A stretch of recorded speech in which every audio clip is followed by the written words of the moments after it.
player side. And that cat suit. Oh!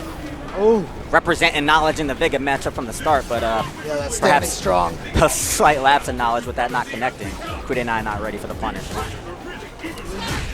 Oh, here it goes. Okay, nice. He's in. And this is where KBrad shines.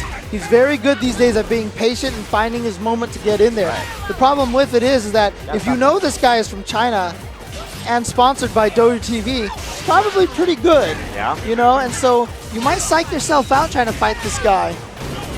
But KBrad is not the kind of player who really gets intimidated very easily. That's right. No. I mean, he just came back from a 3-1 grand finals victory over Smug. And that's pretty impressive. He started that tournament in the loser's bracket. That's right. Because he got there late. That's ridiculous. Oh, chasing that one. Back dash. And he read that one too. That was the first option that Kurenai woke up with in this round. And there you see right there, that's a great example of KBrad's growth as a player. You know, he used to just go crazy, he used to go ham on offense, and now very much more patient. He's thinking now, he's scary. He's like the Dreambox, the Dreamcast, I'm sorry. It's thinking. Just like that. Oh, the cross up is good. You gotta guard that position once you get it. Oh, he thought it was gonna cross up. It's the same side. FADC, but he dropped the big link. Great punish from Kurenai. Great presence of mind. Good reaction. I mean, KBrad has lost some very key matches thanks to missing those combos like that. Everybody has, though. Yeah. We'll try to catch him off guard. Yeah, that's once you touch that wall, there's not much you can do to escape that uppercut. Yeah. All the Cammy players in the world right there were like, yep, that's right. That's right. That's what you do right there. Yep. Everybody else was like, oh, that's pretty good. Great round. Great couple of rounds from KBrad. The one thing that we did see, though, was him going for that stand strong spiral arrow. He went for it after it didn't connect the first time from even further away. Right, which was a little surprising to me because that was the range that Kurenai wanted to work from with Vega. So he was trying to, give him a little bit of a challenge there, but you can't stick with something that's going to get you punished. It's interesting. He's hovering on Elena.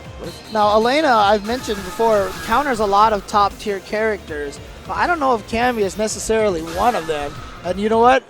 Kurenai, maybe he agrees because he went right back to Vega. Kurenai! I mean, this is a match that Vega can win, but he has to play it so lame.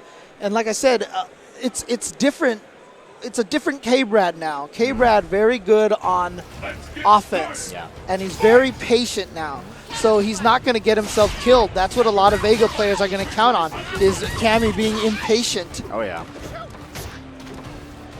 And you also saw as well that one of the people giving KBrad advice, his coach, is Noel Brown, who is a Vega player.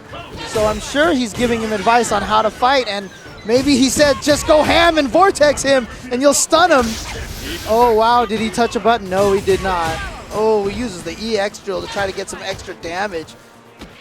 Good throw. You can do something here. Okay. Gets another one. Nage times 2. Oh, that was the one. He went for it. Yeah.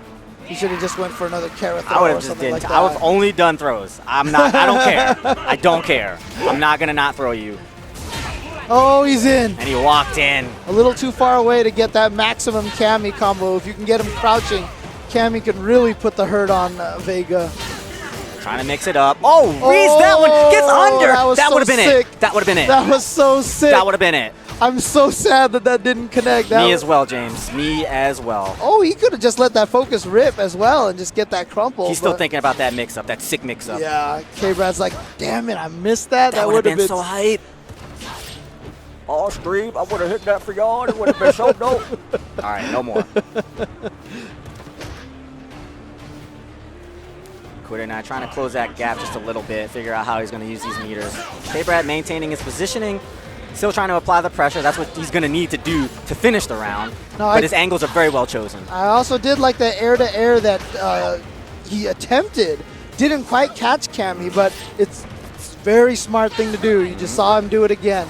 I remember Pai Zeus actually defeated KBrad at a tournament one time by doing that a lot of the times. He just got away. Oh, caught the backdash and just goes in, gets the throw. KBrad takes it over Kurenai. For about 20 seconds there in that last round, Kurenai looked like he had the game plan. He's got this figured out now. Mm-hmm. I can stop him with my jump backs. I found my spacing. I found my range. I can keep him out. But he tried to. I mean, actually, it was KBrad that went in to try to seal the deal. And KBrad just got the better of the angles. That's what footsies boils down to quite a bit. Like trying to find that perfect angle to jump in, try to find that perfect angle to put your stand strong or what have you. Yeah, I mean, the footsies is just all about trying to gain the advantage in a situation where neither player has an advantage. The neutral. Yes, the neutral game, exactly. That's why they call it neutral. Yep, and that's why, a lot of times people talk about footsies. It's why it's probably what people call the fundamentals, even though it's like the hardest thing to learn in Street Fighter. And it's because in every matchup, you end up in that neutral situation, and to be able to get the offense going, to get to exact your will on the opponent requires so much patience. You see, whenever people are trying to learn Street Fighter, one of the first things that they try to do is just go ham and just try to get in there. You see like the Cammys do the jump up EX dive kick, which is like, Cammy 101 on how to try to get in, It's like the number one thing that you think of. Mm-hmm. And that's what makes neutral so hard, and it's that footsies game. You really got to understand how that little, the RPS of footsies is, which is the walk forward, the poke, and the whiff punish. It's really, really, it's just hard. I mean, look, I've been playing Street Fighter for years, right? And I'm going to say this, right? My footsies is terrible. My footsies is really bad. I was thinking the same thing. Like, how it is when you get a little bit better in footsies, and then you realize how bad you were at it prior to what you just learned. Yeah. You're like, I'm not even good at this game. I've had that realization so many times. Right? Yeah. I'm not even good. I just do this thing, and like people kind of fall for it. But there's so much that I'm not doing. Right. And that's also another key as well, because if you play against someone who also isn't as good at footsies, you get away with all these things and you think that this is going to work. Exactly. And then you fight against someone who has fundamentals, up the wazoo, and it's just not going to happen. It's all a part of it, man. You need to be able to see, but you know what else you need? You need to be able to hear. For great games, you need great audio. That's part of footsies. A lot of people use sounds for hit confirms, Yeah. and also